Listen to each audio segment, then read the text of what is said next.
sí, hermanos, vamos a abrir nuestras Biblias al libro de Apocalipsis capítulo 11,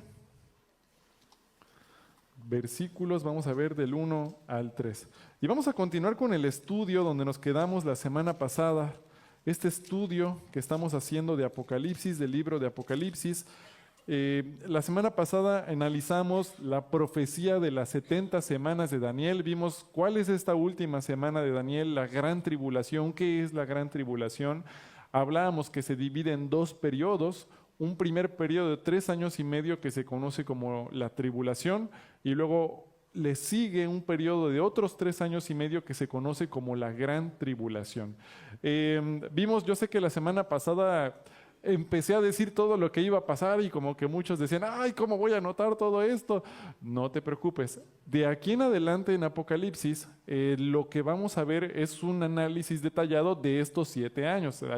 La semana pasada fue como una introducción, pero la misma Biblia en Apocalipsis nos va describiendo poco a poco todo lo que va a acontecer en estos tiempos. Es justamente también lo que vamos a ver hoy con la apertura de los sellos de este rollo que hemos estado estudiando. Pero vamos a ver en Apocalipsis 11, del 1 al 3, que fue donde nos quedamos. Dice, tenemos a Juan que está midiendo el templo, ¿te acuerdas? Le dieron una vara para medir, una caña, y le dicen algo del patio del templo. Dice, entonces me fue dada una caña semejante a una vara de medir, y se me dijo, levántate y mide el templo de Dios y el altar y a los que adoran en él, pero el patio que está fuera del templo déjalo aparte y no lo midas, porque ha sido entregado a los gentiles y ellos hollarán la ciudad santa 42 meses o 3 años y medio. Esto habla de los primeros 3 años y medio de la tribulación, perdón. En este periodo de tribulación, la primera parte, es cuando un personaje que se llama el Anticristo establece un gobierno mundial. Y acompañado de este personaje anticristo hay uno que se llama el falso profeta. El falso profeta va a establecer una religión falsa, una religión blasfema, y todos aquellos que no adoren o no sigan lo que dice esta religión blasfema los van a matar.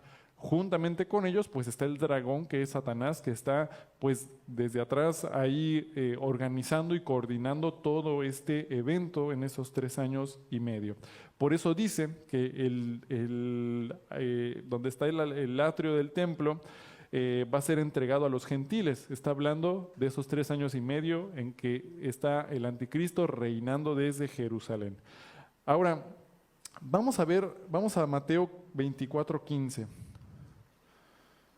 Bueno, perdón, ya que estamos aquí en Apocalipsis 12, al 1 al 6, creo que con ustedes no alcanzamos a ver esto la semana pasada, con los hermanos de las 9 sí lo vimos, pero aquí a las 11 no lo alcanzamos a ver.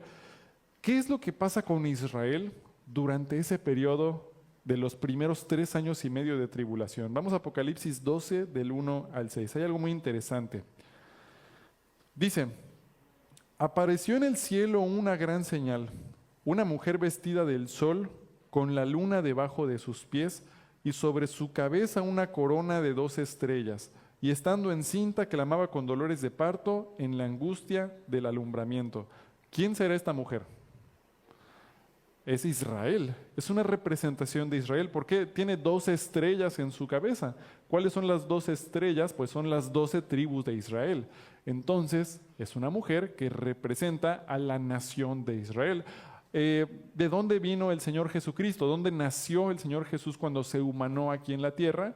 Pues nació de Israel, ¿verdad? Nació de la nación de Israel y es lo que está representándose aquí. Versículo 3. También apareció otra señal en el cielo. He aquí un gran dragón escarlata que tenía 7 cabezas y 10 cuernos, y en sus cabezas 7 diademas. Luego vamos a ver que estos 10 cuernos son 10 reinos o 10 reyes que le dan su autoridad durante el tiempo de los 3 años y medio para establecer su gobierno en el mundo. Pero aparece Satanás, este dragón. Versículo 4. Y su cola arrastraba la tercera parte de las estrellas del cielo y las arrojó sobre la tierra. Y el dragón se paró frente a la mujer que estaba para dar a luz a fin de devorar a su hijo tan pronto como naciese. ¿Les expliqué la semana pasada lo de las estrellas a ustedes? ¿Sí se acuerdan? Ah, muy bien, están poniendo atención. Yo soy el que no puse atención. Vemos que cuando está la rebelión de Satanás en el cielo, Satanás se rebela contra Dios, él es arrojado a la tierra y con su cola, es una ilustración, lo sigue una tercera parte de los ángeles del cielo a la tierra. Son estos ángeles caídos que conocemos hoy en día como los demonios. Pero vemos que lo que quiere hacer esta mujer, lo que quiere hacer, perdón, este dragón, dice el versículo 4 al final, es devorar al Hijo tan pronto como naciese. Satanás quería matar a Jesús tan pronto como naciese. Ahora, dice el versículo 5, y ella dio a luz un varón, un hijo varón que regirá con vara de hierro a todas las naciones, a Jesús. Y su hijo fue arrebatado para Dios y para su trono, aunque vino para reinar, él murió y resucitó al tercer día. Dice, y la mujer huyó al desierto, donde tiene lugar preparado por Dios para que allí la sustenten. ¿Por cuánto tiempo? 1260 días o 3 años y medio. Los primeros 3 años y medio de la tribulación, cuando está el anticristo estableciendo su gobierno y va a perseguir a todos los que no sigan su gobierno, vemos que Dios va a proteger a Israel en el desierto. Los israelitas van a huir al desierto y Dios los va a sustentar, les va a proveer, los va a proteger en el desierto. Mira, vamos a saltar de ahí. Ahora sí, vámonos a Mateo 24:15. Mateo 24:15. Mateo 24:15.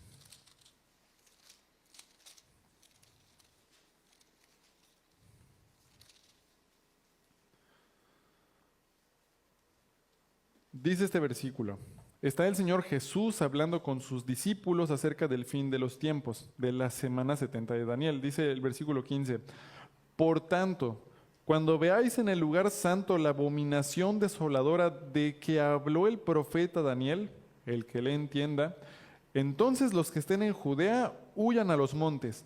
El que esté en la azotea no descienda para tomar algo de su casa, y el que esté en el campo no vuelva atrás para tomar su capa. Mas ay de las que estén encintas y de las que críen en aquellos días, orad pues que vuestra huida no sea en invierno ni en el día de reposo. ¿Por qué les dice acerca del día de reposo? ¿Quién guarda el día de reposo? Bueno, nosotros tenemos un día dedicado al Señor, pero nosotros no guardamos el Sabbat, que es a lo que se refiere aquí el Señor Jesús. Entonces, ¿a quién estaban dirigidas estas palabras? A los judíos. Estaba hablando con sus discípulos que eran judíos, eran cristianos, pero eran judíos.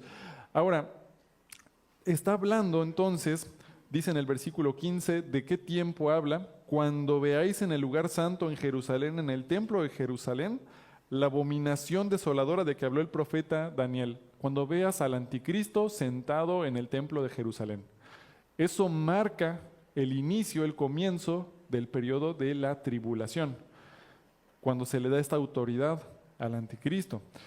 Y dice, entonces los que estén en Judea, huyan a los montes. En ese momento, cuando el anticristo ya toma el poder y empieza a establecer su gobierno, manda a los judíos a que huyan, a que escapen de ese lugar, que vayan al desierto, que es lo que dice Apocalipsis, que acabamos de leer, ¿te acuerdas? Entonces están huyendo, necesitan huir. Dice el versículo 19, ay de las que estén encintas y de las que críen en aquellos días. No está hablando a la iglesia, no está hablando a los cristianos, le está hablando a los judíos, ¿verdad? Que estén en ese momento. Orad pues que vuestra huida no sea en invierno ni en día de reposo. Vamos a seguir leyendo. Porque habrá entonces gran tribulación, cual no ha habido desde el principio del mundo hasta ahora, ni la habrá.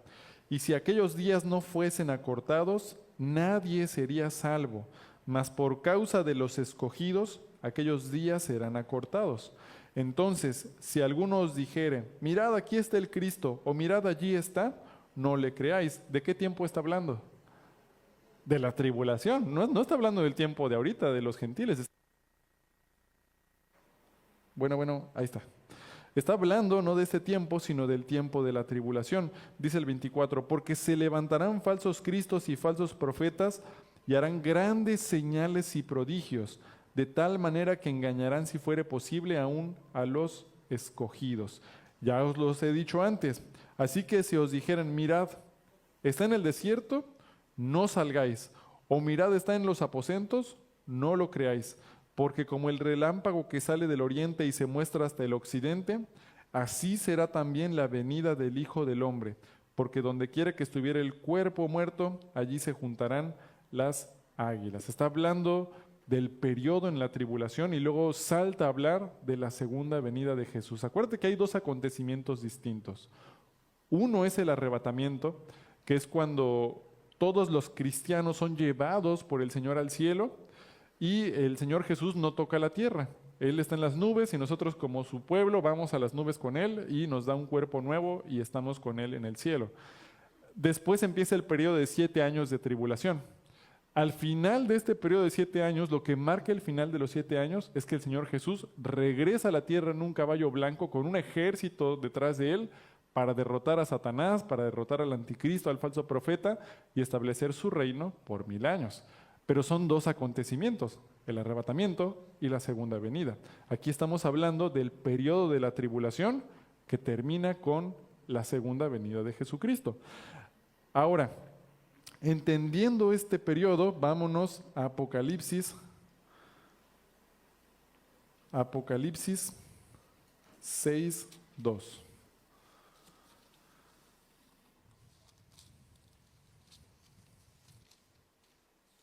Después de esta breve introducción, ahora sí vamos a ver dónde nos quedamos la semana pasada en Apocalipsis. Era importante que nos ubicáramos en qué tiempo estamos hablando. Estamos hablando del tiempo de la tribulación. Saliendo del capítulo 5, ¿te acuerdas? Estaban los 4 seres vivientes, estaban los 24 ancianos, es la adoración celestial, todos están adorando a Dios y al Cordero. Pero ¿te acuerdas que había un rollo?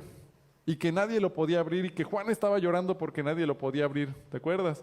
Pues ahora vamos a ver cómo se abren los sellos que tiene este rollo y vamos a ver que cada sello representa, es una ilustración de lo que va a pasar en los 7 años de la tribulación, empezando con los primeros 4 sellos que habla de los primeros 3 años y medio.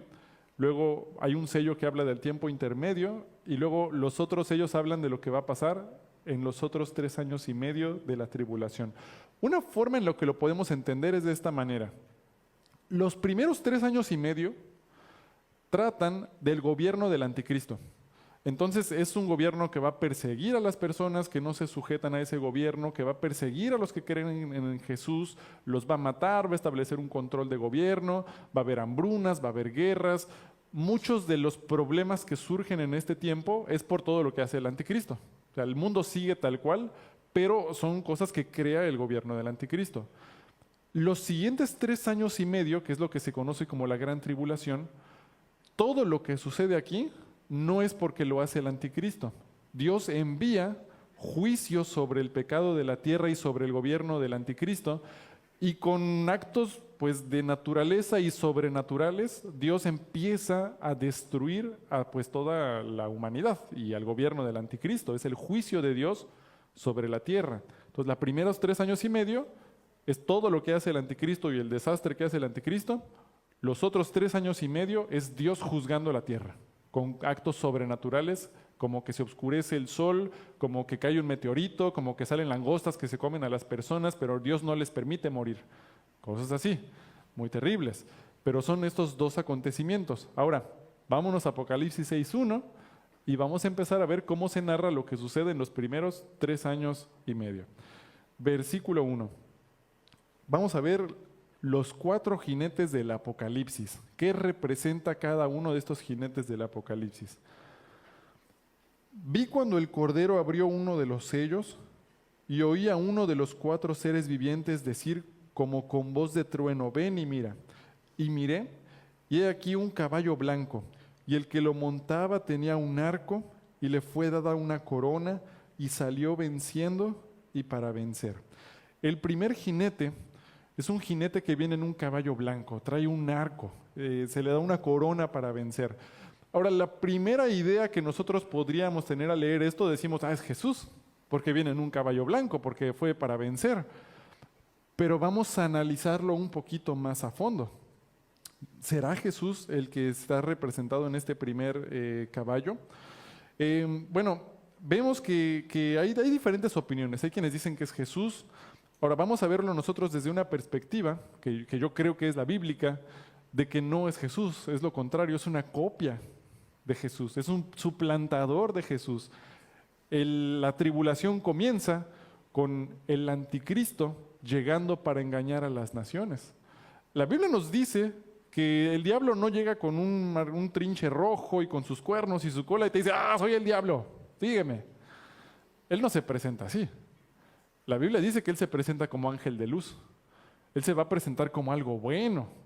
Es bueno, mira, tú tienes que tomar tus propias decisiones. Tú no tienes que sujetarte a lo que los demás digan que tienes que hacer. Tú puedes ser tu propio Dios. Y es la primera mentira que le dijo Satanás a Adán y a Eva, que ellos pueden ser su propio Dios. Pero suena bien, suena bonito. Oye, si yo quiero ser independiente, no quiero un Dios que me diga qué hacer.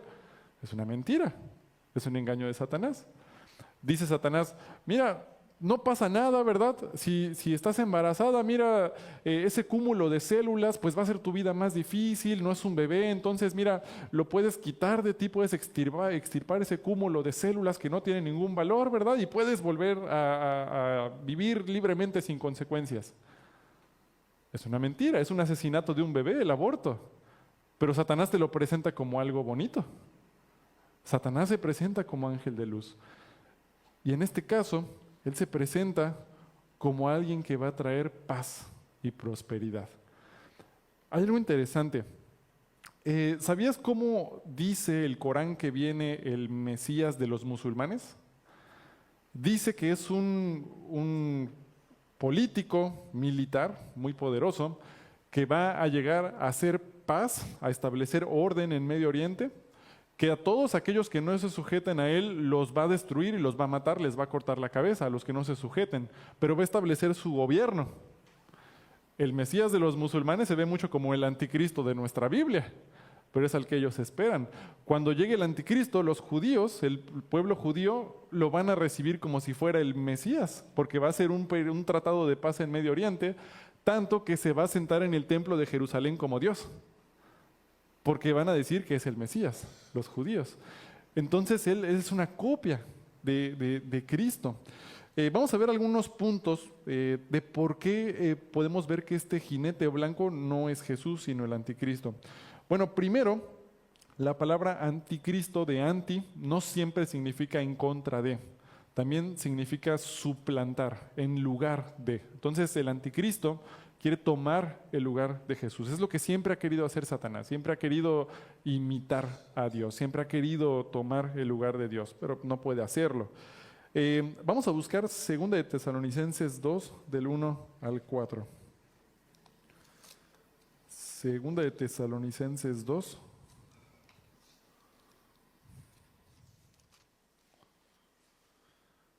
Segunda de Tesalonicenses 2, del 1 al 4.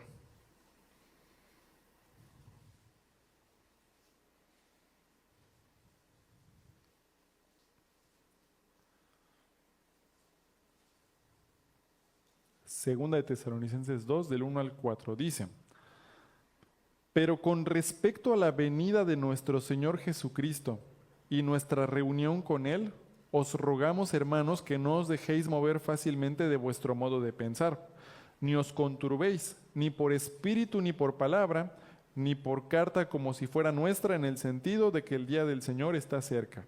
Nadie os engañe en ninguna manera, porque no vendrá sin que antes venga la apostasía y se manifieste el hombre de pecado, el hijo de perdición. ¿De qué es de lo que está hablando? ¿Qué tiene que pasar antes de la segunda venida del Señor Jesús? Tiene que venir el anticristo y tiene que venir a reinar. Entonces es la apostasía, es la falsa religión que va a establecer el falso profeta, y el hombre del pecado es el anticristo, el hijo de perdición. ¿Te acuerdas lo que decía Mateo? Cuando veáis a la abominación desoladora en el lugar santo, huid. Es el anticristo que llega a establecer su gobierno. El comienzo del gobierno del anticristo empieza el proceso o marca el comienzo de esta tribulación. Dice el versículo 4, el cual se opone y se levanta contra todo lo que se llama Dios o es objeto de culto, tanto que se sienta en el, ¿dónde? en el templo de Dios como Dios, lo que decía Mateo, el lugar santo, haciéndose pasar por Dios. Quiere suplantar a Jesús. Otro dato interesante. Cuando en Apocalipsis 19 nosotros vemos que el Señor Jesús está viniendo en su segunda venida, Él llega en un caballo blanco, pero llega con un ejército gigante de todos los santos detrás de Él y llega con una espada de doble filo que sale de su boca. No trae un arco, es una espada de doble filo, es la palabra de Dios que destruye a sus enemigos. El arco es un símbolo militar, es un símbolo de poder militar. No del poder de la palabra de Dios, sino del poder de un arma, un poder militar. ¿Cómo va a establecer el anticristo su gobierno? Pues no va a ser una democracia.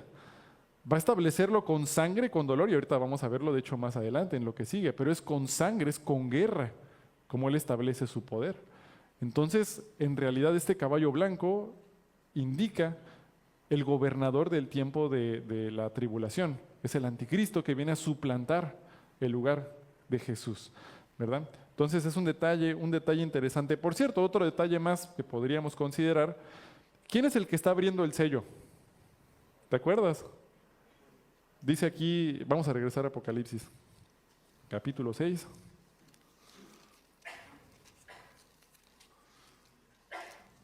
Apocalipsis capítulo 6. Dice versículo 1. Vi cuando, ¿quién? El Cordero. ¿Quién está abriendo entonces los sellos? El Cordero. Entonces el mismo Cordero que está abriendo los sellos es como que se ve a sí mismo viniendo en un caballo. Entonces si Él está abriendo, ¿quién es el que está montando el caballo? Como un dato, no extra. No es la misma persona. El jinete no es Jesús. Por cierto, tiene mucho sentido cuando vemos lo que hace el segundo jinete del Apocalipsis. Ahora, no son jinetes reales, son una representación de los acontecimientos que están pasando en la tierra durante estos primeros 3 años y medio de la tribulación. Lo primero es quien establece su gobierno con sangre y poder. Ahora, vamos a ver el segundo caballo, versículo 3. Cuando abrió el segundo sello, oí al segundo ser viviente que decía, ven y mira. Y salió otro caballo bermejo, y al que lo montaba le fue dado poder de quitar de la tierra ¿qué? La paz, y que se matasen unos a otros, y se le dio una gran espada. Cuando el Señor Jesús viene en su segunda venida, ¿cuál es el resultado del gobierno de Jesús? Hay justicia, hay paz. Imagínate, es un gobierno perfecto. Con un rey perfecto, con el rey de reyes, con vara de hierro, pero haciéndolo en amor, con misericordia, con justicia, con justo juicio. Es un gobierno perfecto, el que va a tener el Señor Jesús. Sin embargo, ¿qué es lo que va a traer el gobierno del anticristo? ¿Será que va a traer paz? ¿Qué trae el siguiente caballo? Guerra, sangre. El caballo bermejo, el caballo rojo, se le fue dado el poder de quitar de la tierra la paz. Empieza la guerra y que se matasen unos a otros y se le dio una gran espada. Cuando el anticristo llega y establece su gobierno, lo que le sigue es guerra. Una matanza de parte del gobierno del anticristo contra todos los que no se sujetan a su poder. Persigue a los judíos, persigue a los cristianos, persigue a los que no se sujetan. Es una matanza. Interesante, es lo que sigue, es lo que hace este caballo bermejo, es la sangre. Simboliza la guerra que vendrá de parte del anticristo contra todos los gobiernos mundiales. Versículo 5. Cuando abrió el tercer sello, oí al tercer ser viviente que decía, ven y mira. Y miré, y aquí vamos a ver el tercer caballo de los jinetes del Apocalipsis, es un caballo negro, y el que lo montaba tenía una balanza en la mano. Y oí una voz de en medio de los 4 seres vivientes que decía, 2 libras de trigo por 1 denario, y 6 libras de cebada por 1 denario, pero no dañéis el aceite ni el vino. La balanza, pues es lo que usaban los mercaderes para vender productos, era para mostrar el precio de un producto. 1 denario era el sueldo de un día de trabajo, era 1 denario, toda una jornada. Y pues 1 denario por 2 libras de trigo era muy poquito. Esto quiere decir que pues, estaba costoso la comida, iba a haber costos muy altos en los alimentos. ¿Y qué pasa en una guerra? Cuando empieza una guerra, ¿sabes qué es lo primero en subir de precio? La comida. ¿Por qué? Porque las granjas dejan de producir, empieza a romperse la cadena de suministros. En Ucrania, en las guerras donde han surgido hoy en día, lo primero que sube es la comida. ¿Qué va a pasar con esta guerra a nivel mundial? Porque son todos los gobiernos del mundo en contra del gobierno del anticristo. De manera mundial va a haber un aumento enorme de los precios. Va a ser carísimo comprar comida. Y en ese periodo el anticristo va a establecer un sistema de que aquel que no tenga en su mano o en su frente la marca de la bestia, un 666, un número de hombre, no va a poder comprar ni vender en medio de esa hambruna. Entonces lo va a aprovechar el anticristo. Pero este caballo lo que está marcando es la falta de comida. Es una hambruna, es una escasez, es un aumento enorme en los precios. Es la balanza que representa la escasez de los alimentos. Dice el versículo 6, oí una voz de en medio de los 4 seres vivientes que decía, 2 libras de trigo por 1 denario y 6 libras de cebada por 1 denario, pero no dañes el aceite ni el vino. El aceite y el vino son productos de lujo. Normalmente en una guerra, estos productos de lujo se hacen carísimos, es lo más caro. Posiblemente va a haber personas que van a vender todo lo que tienen por algo de lujo para tratar de mantener como el mismo nivel de vida, buscando a lo mejor pues tener paz, perdiendo todo para tener un poco más de cosas materiales. Vamos a buscar, ¿puedes poner por favor Juan 4:13? Juan 4:13.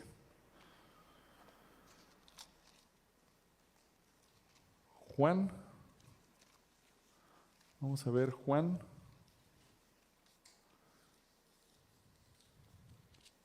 capítulo 4, versículos 13 y 14. Por contexto, aquí está el Señor Jesús hablando con una mujer samaritana en un pozo. Juan 4, 13 al 14. Respondió Jesús y le dijo, cualquiera que bebiere de esta agua volverá a tener sed, mas el que bebiere del agua que yo le daré, no tendrá sed jamás, sino que el agua que yo le daré será en una fuente de agua que salte para vida eterna. Las cosas materiales, si las tenemos, las buscamos, siempre nos va a volver a dar sed. El Señor es el único que nos puede dar una satisfacción completa, una satisfacción plena.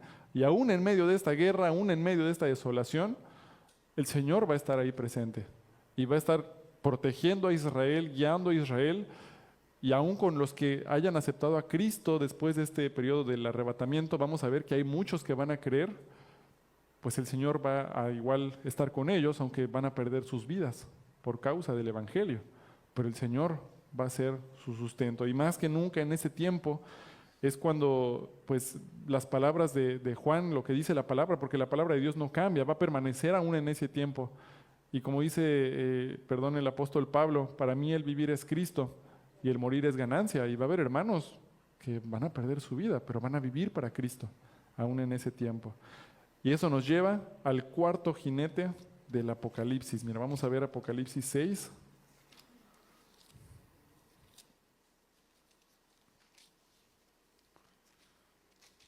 Apocalipsis 6. Versículo 7. Apocalipsis 6, 7. ¿Cuál es el cuarto jinete? Cuando abrió el cuarto sello, oí la voz del cuarto ser viviente que decía, ven y mira. Miré, he aquí un caballo amarillo, y el que lo montaba tenía por nombre Muerte, y el Hades le seguía, y le fue dada potestad sobre la cuarta parte de la tierra para matar con espada, con hambre, con mortandad y con las fieras de la tierra. Un periodo de muerte. La cuarta parte de todos los hombres de la tierra van a morir en estos primeros 3 años y medio. Esta persecución que va a ser el anticristo va a ser devastadora, va a haber una hambruna devastadora, va a ser un tiempo muy duro. 3 años y medio de tribulación. Ahora vemos que está la muerte personificada. A veces pues en la Biblia se personifican algunos conceptos para poder ilustrarlos mejor. Por ejemplo, puedes poner nada más como ilustración en la pantalla Proverbios 1:20, por ejemplo. En Proverbios 1:20 vemos a la sabiduría personificada. Dice, la sabiduría clama en las calles, alza su voz en las plazas. Ahora, no es que sea una persona tal cual que va hablando, es una personificación, es una ilustración de las características de la sabiduría. Aquí es lo mismo, es una personificación de la muerte, pero es interesante que dice que el Hades está cerca. ¿Por qué? Cuando alguien muere sin Cristo, pues es condenado al Hades, al Seol, al abismo. Entonces, hay muchos incrédulos que va a haber en ese tiempo que al morir pues van a ir al Hades. Entonces es una personificación de la muerte y lo que nos está mostrando es que en estos 3 años y medio primero va a haber mucha muerte, muertes muy terribles. El anticristo va a perseguir a muchos cristianos, los va a poder destruir. ¿Va a haber cristianos en esa época después del arrebatamiento? Sí, porque posiblemente va a haber quienes estaban en la iglesia escuchando y no creían, pero venían a la iglesia o habían escuchado de la Biblia y no habían decidido creer, habían escuchado de Jesús y no habían tomado la decisión de creer. Y de pronto es el arrebatamiento y se quedaron y, ¡ay! Pues si era verdad todo lo que dice la Biblia. Entonces se van a volver cristianos, pero en ese periodo el anticristo los va a perseguir para matarlos. Es algo que dice la Biblia que va a pasar, es una persecución terrible. Va a perseguir a los judíos para matarlos también. Tiempo de mucha muerte. Ahora, vamos a ver el quinto sello. A partir del quinto sello, termina el periodo de los 3.5 años, viene un periodo intermedio, y este era un paseo por el parque, porque después comienza la gran tribulación. Vamos a ver, versículo 9. Cuando abrió el quinto sello, vi bajo el altar las almas de los que habían sido muertos por causa de la palabra de Dios y por el testimonio que tenían. Y clamaban a gran voz diciendo, ¿hasta cuándo, Señor santo y verdadero, no juzgas y vengas nuestra sangre en los que moran en la tierra? Y se les dieron vestiduras blancas y se les dijo que descansen todavía un poco de tiempo hasta que se completara el número de sus consiervos y sus hermanos que también habían de ser muertos como ellos. Aquí tenemos este grupo de creyentes que están en el cielo, son los creyentes de la tribulación que creyeron en el Señor Jesús y que perdieron sus vidas por eso. El Señor les ha perdonado. ¿Será que hay todavía misericordia de Dios en medio de la tribulación? Claro que sí. ¿Será que hay quienes se puedan salvar en medio de esa tribulación? Claro que sí. ¿Por qué? Porque la salvación sigue siendo por fe. La salvación sigue siendo para aquellos que reciben a Jesús como su Salvador. La diferencia es que les va a costar la vida. Pero ahí ellos vemos que están clamando, Señor, están clamando por la justicia en las muertes que se les hizo. Y les dice Dios, esperen un poco más, descansen, porque faltan todavía algunos más en salir de la gran tribulación. Dice el versículo 11, se les dieron vestiduras blancas y se les dijo que descansen todavía un poco de tiempo. ¿Somos nosotros mejores que ellos? Nosotros también fuimos emblanquecidos con las ropas del Cordero. Nosotros también fuimos emblanquecidos con la sangre de Cristo. Nunca ha habido un tiempo más fácil para aceptar a Cristo como en este periodo de gracia. En el Antiguo Testamento, si tú creías en el Señor, pues tenías que guardar los mandamientos de Moisés para mostrar tu fe. Eras salvo por fe, pero tenías que guardar los mandamientos. Después del arrebatamiento, pues vas a creer por fe, pero te van a buscar para quitarte la vida y vas a morir, martirio. En este periodo de gracia que tenemos de la iglesia de los gentiles, pues sí hay algo de persecución del mundo, pero la verdad es el tiempo más fácil. Por eso Dios clama a través de nosotros, reconciliaos con Dios. Quiere que le anunciemos al mundo. Dios quiere que todos se salven. Y aún en medio de la tribulación, es misericordia de Dios. ¿Qué sería peor? Un periodo corto de sufrimiento, porque terrible la muerte en la tribulación, pero mueres y inmediatamente vas a la presencia de Dios para siempre. O ser condenado por la eternidad sin el Señor en el lago que arde con fuego y azufre. ¿Cuál será peor? ¿Un momento o una eternidad sin Cristo? Un momento. Es un punto de misericordia. Dios les da una segunda oportunidad. Mira, estoy juzgando la tierra, pero hay oportunidad si te arrepientes. Hay salvación. Dios sigue siendo bueno. Dios sigue siendo misericordioso. Es un Dios justo y por eso estaba juzgando la tierra. Lo vamos a ver en la segunda parte. Pero es un Dios de amor. Es un Dios que perdona, aquel que se acerca buscando perdón en Él. No cambia, Él es el mismo ayer, hoy y siempre. Y lo vemos acá. Entonces la tribulación es incluso un punto de oportunidad para aquel que no quiso creer en la primera, en el arrebatamiento, tiene otra oportunidad para creer. Qué increíble. Vamos a seguir leyendo. Ahora, versículo 12. El sexto sello, empieza la gran tribulación. Se acabó el paseo por el parque, empieza la gran tribulación.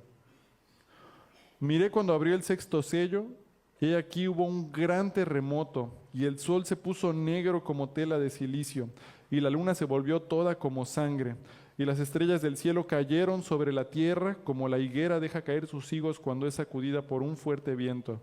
Y el cielo se desvaneció como un pergamino que se enrolla, y todo monte y toda isla se removió de su lugar. Y los reyes de la tierra, y los grandes, los ricos, los capitanes, los poderosos, todo siervo y todo libre, se escondieron en las cuevas entre las peñas de los montes, y decían a los montes y a las peñas: caed sobre nosotros, y escondednos del rostro de aquel que está sentado sobre el trono y de la ira del Cordero, porque el gran día de su ira ha llegado. ¿Y quién podrá sostenerse en pie? Empieza el juicio de Dios. Dice la palabra que esta estrella es un meteorito que cae en la tierra. La cuarta parte de las aguas de la tierra se amargan y no se pueden tomar, y luego de este cráter salen langostas que comen la carne humana de las personas, no tocan las plantas sino la carne humana, pero las personas a quienes atacan no mueren, y las personas buscan morir y buscan que les caigan las rocas, pero Dios no los deja morir. Tiempo terrible, tiempo de juicio, tiempo de angustia. Pero la Biblia, más adelante lo vamos a ver, incluso en medio de todo eso, las personas, dice la Biblia, que no se arrepintieron ni le dieron la gloria a Dios. Si alguien incluso en ese momento se arrepiente, vemos que el Señor dice: espera, porque aún hay momento, hay quienes van a venir, hay consiervos que aún se van a integrar. Todo esto sigue siendo para que aquel que se arrepienta encuentre la salvación eterna.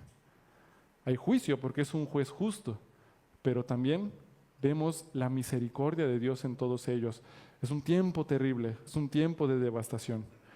La ira del Señor sobre el pecado. Porque la palabra dice que Dios ama el pecado, Dios ama al pecador, pero destruye, odia el pecado. Pero Él vino por los pecadores, Él vino por ti, Él vino por mí y por aquellos que en ese momento quizás le rechacen, pero que luego se arrepienten y que le acepten como su Salvador. El Señor vino por ellos también. Es un juez justo y es un juez misericordioso también. Ahora, después de los sellos, una vez que se terminan de abrir estos sellos, algo interesante que pasa en Apocalipsis es que mientras Juan está viendo esta visión, hay cambios. De pronto le muestran lo que está pasando en la tierra, como acabamos de ver, y luego como que cambia la escena y otra vez le empieza Dios a mostrar lo que está pasando en el cielo al mismo tiempo. Entonces ahorita vamos a hacer un cambio y ahora vamos a ver en el capítulo 7, cambiamos de escena, ahora nos encontramos en el cielo y vamos a ver qué se le está revelando a Juan. Versículo 7. Después de esto, vi 4 ángeles en pie sobre los 4 ángulos de la tierra, que detenían los 4 vientos de la tierra, para que no soplase viento alguno sobre la tierra, ni sobre el mar, ni sobre ningún árbol. Vi también a otro ángel que subía de donde sale el sol, y tenía el sello del Dios vivo, y clamó a gran voz a los 4 ángeles a quienes se les había dado el poder de hacer daño a la tierra y al mar, diciendo: no hagáis daño a la tierra, ni al mar, ni a los árboles, hasta que hayamos sellado en sus frentes a los siervos de nuestro Dios. A veces en Apocalipsis hay momentos en que no son cronológicos. Este capítulo 7 está justamente antes de que empiece el sexto sello. Es en este momento, antes de que empiece la gran tribulación. Dios detiene a los ángeles y les dicen: esperen hasta que estén sellados los 144,000. ¿Quiénes son los 144,000? ¿Quiénes son estos que tienen este sello de Dios? Pues vamos a ver, versículo 4.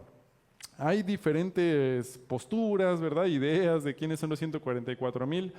Los testigos de Jehová piensan que son 144,000 que van a ser salvos, que solo 144,000 van a ser salvos y los demás van a morir y van a desaparecer, y que solo ellos van a poder estar en el paraíso. Los mormones creen que también ellos son 144,000, son otros 144,000 salvos, santos, ¿verdad? Y que tienen una doctrina completamente antibíblica los mormones, pero también lo ven como que son parte de los creyentes. Pero en realidad, ¿quiénes son los 144,000? Vamos a ver versículo 4. Y oí el número de los sellados. 144,000 sellados, ¿de dónde? De todas las tribus de los hijos de Israel. Son judíos, son israelitas específicamente. No son gentiles, no son la iglesia cristiana de gentiles, son judíos. Son judíos que no doblaron su rodilla ante el gobierno del anticristo, que fielmente creyeron en Jesús como su Salvador después del arrebatamiento, que cuando vieron al anticristo en el templo huyeron y escaparon al desierto como Dios les ordenó, que se mantuvieron fieles, 144,000 fieles. Y luego el Señor quiere que lo tengamos más claro. Mira, versículo 5. De la tribu de Judá, 12,000 sellados. De la tribu de Rubén, 12,000 sellados. De la tribu de Gad, 12,000 sellados. De la tribu de Aser, 12,000 sellados. De la tribu de Neftalí, 12,000 sellados. De la tribu de Manasés, 12,000 sellados. De la tribu de Simeón, 12,000 sellados. De la tribu de Leví, 12,000 sellados. De la tribu de Isaacar, 12,000 sellados. De la tribu de Zabulón, 12,000 sellados. De la tribu de José, 12,000 sellados. Y de la tribu de Benjamín, 12,000 sellados. Ay, cómo le gusta a Dios gastar papel, ¿verdad? ¿Por qué será que Dios lo puso en la palabra? Porque Él quiere que estemos seguros que son judíos. Y nos aclara de cada una de las tribus que son 12,000. Que no quede la menor duda, dice el Señor, de que no son gentiles. No es la iglesia de Cristo de gentiles, son judíos fieles, de en medio de la tribulación. Y dice que son sellados. ¿Cómo son sellados? ¿Cómo es que nosotros hoy en día somos sellados? ¿Tendremos un sello de Dios nosotros? ¿Cuál es nuestro sello? Es el Espíritu Santo. Somos sellados con el Espíritu Santo de la promesa. ¿Cómo van a ser sellados ellos? Con el Espíritu Santo. Porque son creyentes, son judíos que creyeron en Jesucristo como el Mesías y que se mantuvieron fieles al Señor en medio de la tribulación. Dios los va a sellar con el Espíritu Santo y van a ser su pueblo en medio de la tribulación. Los va a llevar al desierto, los va a proteger, les va a proveer. Versículo 9. Después de esto miré, y he aquí una gran multitud, la cual nadie podía contar, de todas las naciones y tribus y pueblos y lenguas, que estaban delante del trono y en la presencia del Cordero, vestidos de ropas blancas y con palmas en las manos. Clamaban a gran voz diciendo: la salvación pertenece a nuestro Dios que está sentado en el trono y al Cordero. Y todos los ángeles que estaban en pie alrededor del trono y de los ancianos y de los 24 seres vivientes, y se postraron sobre su rostro delante del trono y adoraron a Dios, diciendo: Amén. La bendición y la gloria y la sabiduría y la acción de gracias y la honra y el poder y la fortaleza sean a nuestro Dios por los siglos de los siglos. Amén. No, lo tenemos que aprender porque lo vamos a decir ahí un día. Es una segunda adoración universal. ¿Te acuerdas que al principio de Apocalipsis vimos que hubo esta adoración de las 4 criaturas y los 24 ancianos? Ahora, una vez más hay una adoración celestial, pero ahora se incluyen todos aquellos que murieron en medio de la tribulación. Mira, vamos a seguir leyendo. En 13, entonces uno de los ancianos habló diciéndome: estos que están vestidos de ropas blancas, ¿quiénes son? ¿Y de dónde han venido? Yo le dije: Señor, tú lo sabes. Y él me dijo: estos son los que han salido de la gran tribulación y han lavado sus ropas y las han emblanquecido en la sangre del Cordero. Por esto están delante del trono de Dios y le sirven día y noche en su templo. Y el que está sentado sobre el trono extenderá su tabernáculo sobre ellos. Ya no tendrán hambre ni sed, y el sol no caerá más sobre ellos ni calor alguno, porque el Cordero que está en medio del trono los pastoreará y los guiará a fuentes de agua de vida, y Dios enjugará toda lágrima de los ojos de ellos. Como le dijo Jesús a la mujer samaritana, el que beba de esta agua que yo le daré, no tendrá sed jamás. Qué bello. Ellos que estaban en la gran tribulación, que creyeron en Jesús, que sufrieron fines terribles en medio de la tribulación, pero que por fe creyeron en el Señor Jesús, son consolados por el Señor. Y juntos, como todos los hijos de Dios, vamos a estar adorándole un día. Pero lo que vemos es esta misericordia de Dios. La tribulación es una segunda oportunidad para que los que no creyeron crean en el Señor. Y si creen, hay consolación, hay amor, hay perdón de parte de Dios. Pero la clave es que se arrepientan. La clave es que quieran creer en Jesús. Pero vemos este gran amor, vemos el Señor como los pastorea, les da vida eterna y enjugará las lágrimas de los ojos de todos ellos. Y en medio de ver esta gran adoración celestial, acuérdate que nosotros estábamos representados en los 24 ancianos. ¿Te acuerdas que lo vimos en la primera, hace unas semanas en la predicación? Ahora se juntan todos los mártires que salieron de la gran tribulación. Y mientras estamos viendo esta adoración en el cielo, vuelve a cambiar la vista a la tierra y ahora vamos a ver las 7 trompetas, que lo vamos a ver la próxima semana. Pero en las 7 trompetas es un análisis detallado de lo que pasa en el último sello. ¿Te acuerdas que el último sello es cuando se oscurece la tierra y el terremoto y todos los desastres naturales que Dios hace para juzgar a la tierra? Bueno, pues en este periodo vamos a ver cómo se describe lo que va a pasar en la gran tribulación a través de las 7 trompetas. Entonces, el libro de Apocalipsis no es complicado, solamente hay que irlo leyendo en su orden correcto. Y el Señor nos va narrando lo que va sucediendo. Pero es un libro muy interesante y recuerda, el fin del libro de Apocalipsis es recordarnos que el Señor Jesucristo va a regresar, que es inminente el regreso de Cristo y que tenemos que anunciar su evangelio, que tenemos que anunciar las buenas nuevas. Como te digo, nunca había sido tan fácil como en el tiempo de gracia en que nos encontramos ahorita. Por eso se llama el tiempo de la gracia, porque sin merecerlo tenemos este perdón de nuestros pecados por fe. Es el tiempo de predicar el evangelio. Dios ruega a través de nosotros, reconciliaos con Dios, le dice a los hombres. Por eso es el tiempo de compartir, por eso es el tiempo de avisar a aquellos que no conocen del Señor Jesús que Dios les ama. La decisión que ellos tomen no es nuestra responsabilidad. Ellos tienen que dar cuentas por su decisión, pero nosotros tenemos que anunciarles que Dios les ama. Y cada quien tomará su decisión. Es el momento de anunciar el evangelio. Entonces la próxima semana vamos a ver las trompetas. A veces en internet hay videos de que se escuchó la trompeta del Apocalipsis. Está fuera de contexto, porque eso es lo que está explicando lo que va a pasar en el segundo tiempo de la gran tribulación. No tiene nada que ver con el principio de la tribulación. Pero todo en orden, en su lugar, pues es muy bello el estudio. Entonces, hermanos, vamos a cerrar nuestros ojos, vamos a orar. Continuamos la próxima semana. Vamos a orar. Padre, muchas gracias te damos por este tiempo que tuvimos para estudiar tu palabra. Señor, te pido que nos uses, que nos ayudes, Señor, a poder compartir tu evangelio, compartir tu amor, Señor, con aquellos que no te conocen mientras hay tiempo todavía, Señor. No sabemos cuánto tiempo falta para que sea el arrebatamiento, no sabemos cuánto tiempo aún queda, Señor, pero ayúdanos a hacer que nuestros días cuenten, Señor, ayúdanos a hacer herramientas útiles para ti, Padre. Te pido, Padre, que nos ayudes a estar atentos a esas oportunidades que nos des de compartir tu evangelio y danos fortaleza y fe para poder hacerlo, Señor. Gracias te damos por tu palabra, porque podemos tener paz, porque podemos tener descanso al saber, Señor, las cosas que van a venir, pero sabiendo que te tenemos a ti, sabiendo, Señor, que tenemos descanso y seguridad eterna en ti, Padre. Gracias, te pedimos todo esto en el nombre de Cristo Jesús, nuestro Señor y Salvador. Amén.